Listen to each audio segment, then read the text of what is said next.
The National Electrical Code 2005 does not contain specific requirements for the minimum distance between adjacent electrical panels. However, several general guidelines should be considered for safe and compliant installations. These guidelines address factors like access and maintenance, the size and type of panels, the location of the panels, and the manufacturer's recommendations. Firstly, allow sufficient space for access and maintenance. This is paramount for ensuring the safety of personnel working on the electrical system. It also facilitates the removal and replacement of equipment when necessary. Adequate workspace allows electricians to perform tasks such as inspecting, troubleshooting, and repairing the panels without being hindered by obstructions or cramped conditions.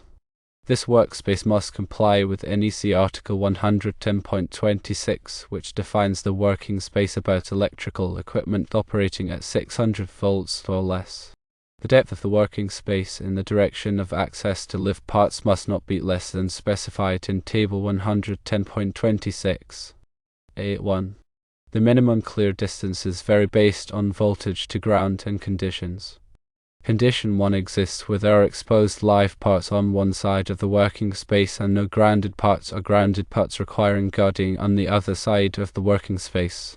Condition 2 exists where exposed live parts are on one side of the working space and grounded parts are on the other side of the working space.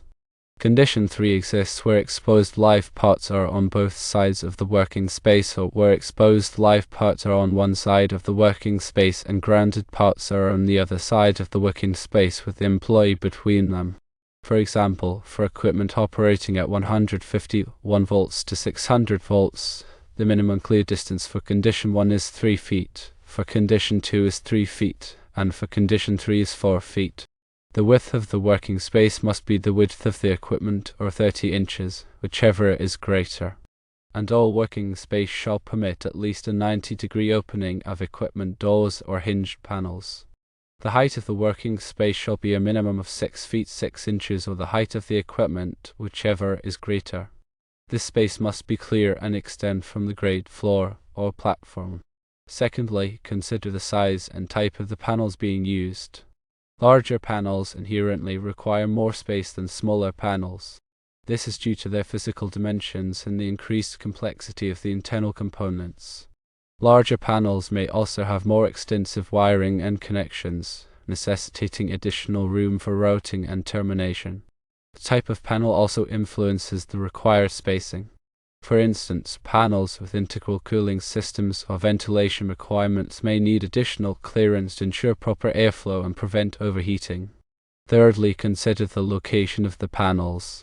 The location of the electrical panels significantly impacts the required spacing. Panels located in high-traffic areas are more susceptible to accidental contact and require additional space to prevent damage and ensure personnel safety. In such areas, barriers or guards may be necessary to protect the panels from physical impact. Additionally, the environmental conditions of the location must be considered. Panels located in damp or corrosive environments may require additional spacing to facilitate maintenance and prevent deterioration of the equipment. Fourthly, follow the manufacturer's recommendations. The manufacturer's recommendations are crucial for ensuring proper installation and operation of the electrical panels. Manufacturers often have specific requirements for spacing, ventilation, and mounting that are essential for maintaining the panel's performance and longevity. These recommendations are based on the panel's design, construction, and intended use. Consulting the manufacturer's documentation and adhering to the guidelines is a critical step in ensuring compliance with safety standards and preventing potential problems. A minimum distance of 6 inches between adjacent panels may be appropriate in certain situations. However, this should not be considered a universal requirement. Always consult with the manufacturer of the panels to confirm their specific requirements. This consultation should be documented and kept on file for future reference. Moreover, the local electrical inspector should be consulted to ensure compliance with all applicable codes and regulations. Furthermore, the NEC provides guidelines for the installation and spacing of electrical equipment in various environments. These guidelines are intended to minimize the risk of electrical hazards and ensure the safe operation of the electrical system. For example, NEC Article 408 covers the installation of switchboards and panel boards. It specifies requirements for working clearances, conductor bending space, and protection against physical damage. Compliance with these requirements is essential for ensuring the safety and reliability of the electrical system. In addition to the NEC, other standards and regulations may apply to the installation of electrical panels. These may include local building codes, fire codes, and environmental regulations. It is important to be aware of all applicable requirements and to ensure that the installation complies with these requirements. This may involve obtaining permits, conducting inspections, and submitting documentation to the relevant authorities. Moreover, it is important to consider the future needs of the electrical system when determining the spacing between electrical panels. As the electrical load increases, it may be necessary to add additional panels or upgrade existing panels. Therefore, it is prudent to provide sufficient space for future expansion. This can help to avoid costly and disruptive modifications in the future. Furthermore, the accessibility of the electrical panels should be considered when determining the spacing. The panels should be located in an area that is easily accessible to qualified personnel for maintenance and repair. This may involve providing adequate lighting, clear pathways, and sufficient headroom. The panels should also be protected from unauthorized access to prevent tampering or vandalism. In addition to the physical spacing between electrical panels, it is important to consider the electrical clearances. Electrical clearances are the minimum distances that must be maintained between live parts and grounded surfaces or other live parts. These clearances are specified in the NEC and are intended to prevent electrical arcing and short circuits. The required clearances vary depending on the voltage and the type of equipment. It is important to ensure that all electrical clearances are maintained during installation and maintenance. Moreover, the grounding and bonding of the electrical panels should be properly installed and maintained. Grounding and bonding are essential for providing a low impedance path for fault currents to return to the source. This helps to protect personnel from electrical shock and to prevent damage to equipment. The grounding and bonding system should comply with the requirements of NEC Article 250. This includes the use of appropriate grounding electrodes, grounding conductors, and bonding jumpers.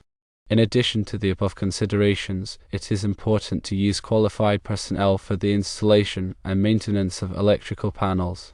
The electrical work should only be performed by licensed electricians who have the necessary training and experience. This helps to ensure that the work is performed safely and correctly. It also helps to avoid potential problems and to ensure compliance with applicable codes and regulations. Furthermore, it is important to conduct regular inspections and maintenance of the electrical panels. This helps to identify and correct any potential problems before they become serious. Inspections should be performed by qualified personnel and should include a visual inspection of the panels, a check of the electrical connections, and a testing of the grounding and bonding system.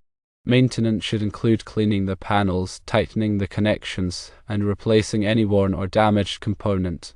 In summary, while the NEC 2005 does not explicitly state a minimum distance between adjacent electrical panels, several factors must be considered to ensure safety, compliance, and accessibility.